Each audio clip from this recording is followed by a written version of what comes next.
Bismillahirrahmanirrahim. Alors, toujours, si vous le permettez, dans la partie diagnostic financier, on va enchaîner par la deuxième vidéo qui va concerner le calcul de la capacité d'autofinancement. Juste à vous rappeler que cette modeste chaîne va nous permettre, si vous le permettez, de développer nos compétences en termes de comptabilité générale, gestion budgétaire, diagnostic financier et logiciel de gestion, et bien sûr les vidéos seront publiées progressivement. Si vous le permettez, on va commencer par la définition de la CAF. La CAF désigne la ressource de financement générée par l'activité de l'entreprise. Alors, autrement dit, il exprime la capacité de l'entreprise à s'autofinancer, c'est-à-dire en ne comptant que sur sa propre activité. C'est une ressource qui va permettre à l'entreprise, notamment de renouveler ses équipements et financer sa croissance. Alors, ceci nous mène à poser une question intéressante, qui est quelles sont les ressources de financement mises à la disposition de l'entreprise. Alors, bien sûr, pour assurer le financement de ces investissements, l'entreprise dispose de plusieurs moyens, notamment le capital. C'est la principale ressource de financement, qu'elle soit au moment de la constitution de la société ou l'augmentation du capital, bien sûr, durant la vie courante de l'entreprise. L'entreprise aussi peut faire appel à la banque via, bien sûr, la demande des emprunts. L'entreprise peut aussi faire appel à la location financière. D'accord, c'est ce qu'on appelle location longue durée. Ou bien, il peut aussi faire appel à la location avec option de rachat, ce qu'on appelle le crédit bail ou le leasing. Bien sûr, si l'entreprise a le droit, il peut aussi bénéficier des subventions d'investissement. Il peut aussi demander des avances auprès des associés. Et voilà, il peut ne compter que sur elle-même, voire la capacité d'autofinancement. Je pense que déjà vous l'avez remarqué que la CAF est la seule ressource de financement générée en interne. Va servir cette capacité d'autofinancement. La CAF peut servir premièrement à la rémunération des associés. C'est à partir de la CAF qu'on va distribuer les dividendes.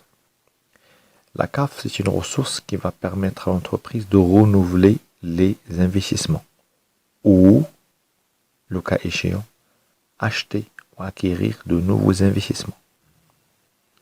Elle peut aussi contribuer à l'augmentation de la marge de sécurité financière. Il permet à l'entreprise aussi de rembourser ses emprunts ou la couverture des pertes probables et bien sûr des risques.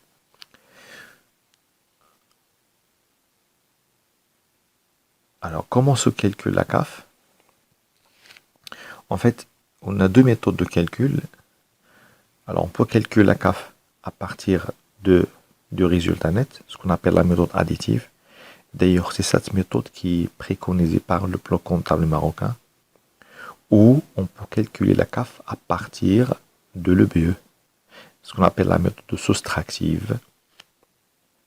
D'ailleurs, bien sûr, les deux méthodes aboutissent au même résultat. Commençons par la première méthode, à savoir la méthode additive. Donc le point de départ, c'est le résultat net. Alors, on y ajoute les dotations d'exploitation, d'accord, qui appartiennent au poste 619. On y ajoute les dotations financières appartenant au poste 639. On y ajoute les dotations non courantes appartenant au poste 659. À noter que on ne prend en considération que les dotations relatives aux éléments stables, c'est-à-dire les éléments de la classe 1 et la classe 2. Ça veut dire encore à la classe 1 et la classe 2, c'est-à-dire les amortissements, dotation des amortissements, dotation provision pour dépréciation des immobilisations et provision pour risque et charges. On ne prend pas en considération les dotations relatives à la classe 3, 4 et 5.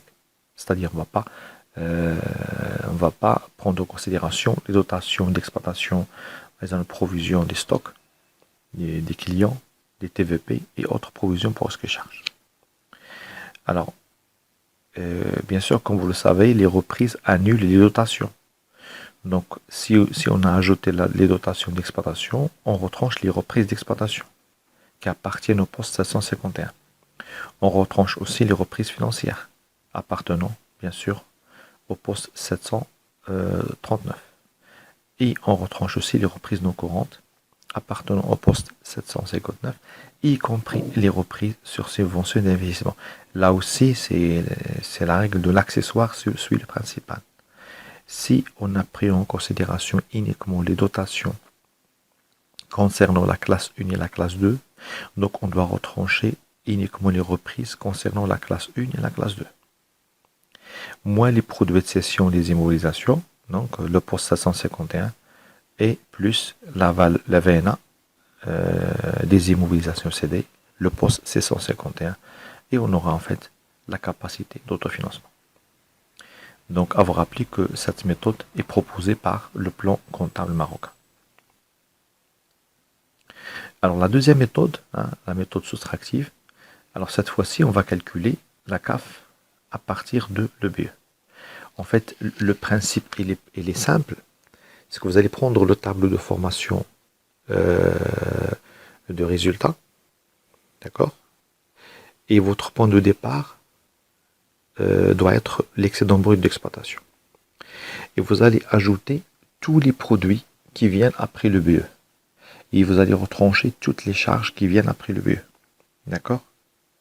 Sauf les produits et les charges que vous avez pris en considération pour calculer la CAF à partir de la méthode additive. D'accord? Je pense que c'est clair. Alors,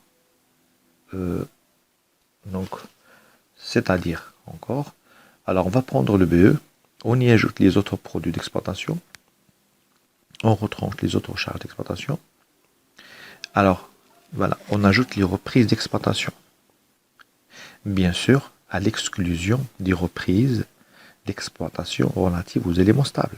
Donc, on va prendre en considération uniquement les reprises relatives aux actifs et passifs circulants et à la trésorerie.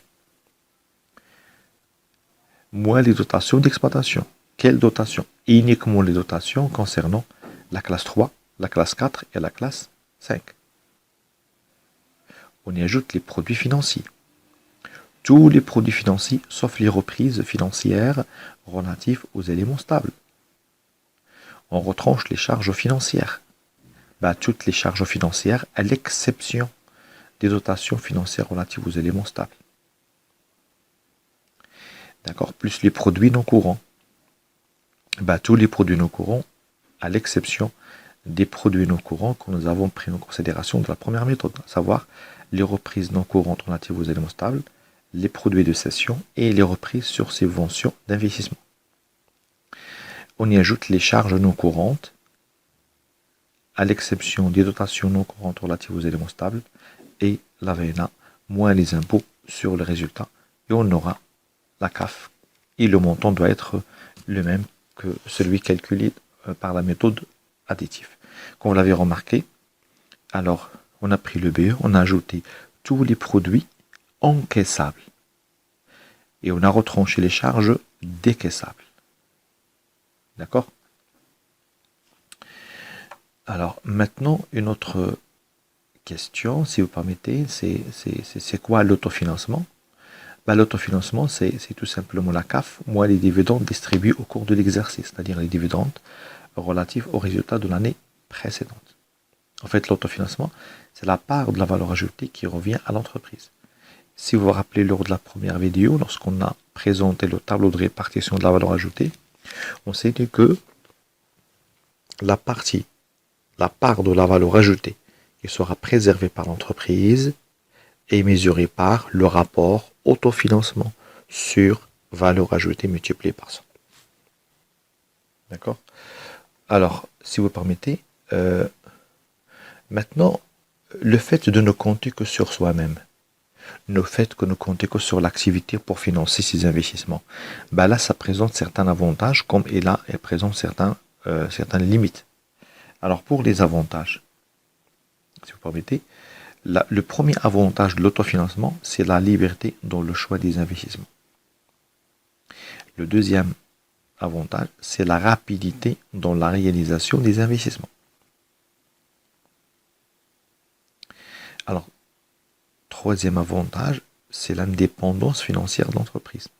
Il ne fait pas appel, par exemple, à l'emprunt, donc il s'agit de ses propres ressources, donc il peut l'affecter comme il veut. Alors, et bien sûr, un autre avantage, c'est que comme c'est des ressources générées par l'activité, bah, il s'agit bien sûr d'un montant qui est disponible d'une manière permanente. Malheureusement, le fait de ne compter que sur elle-même présente certaines limites. Alors, la première limite, c'est que un autofinancement trop élevé peut détourner les actionnaires. Parce qu'en fait, l'autofinancement, c'est quoi? C'est la CAF moins les dividendes. Donc, pour augmenter le montant d'autofinancement, il faut distribuer moins de dividendes, chose qui ne sera pas acceptée par les actionnaires, qui réclament bien sûr des dividendes importants. D'accord? Alors, deuxième limite, en fait, c'est la limitation des investissements. C'est que les investissements à réaliser sont de même montant que l'autofinancement disponible. C'est-à-dire, lorsque l'entreprise ne veut pas faire appel à l'extérieur, par exemple au banquier, bah, il ne va investir que le montant disponible. Alors, un autre inconvénient, c'est que lorsque l'autofinancement est trop élevé, bah, il peut entraîner la réalisation des investissements de faible rentabilité.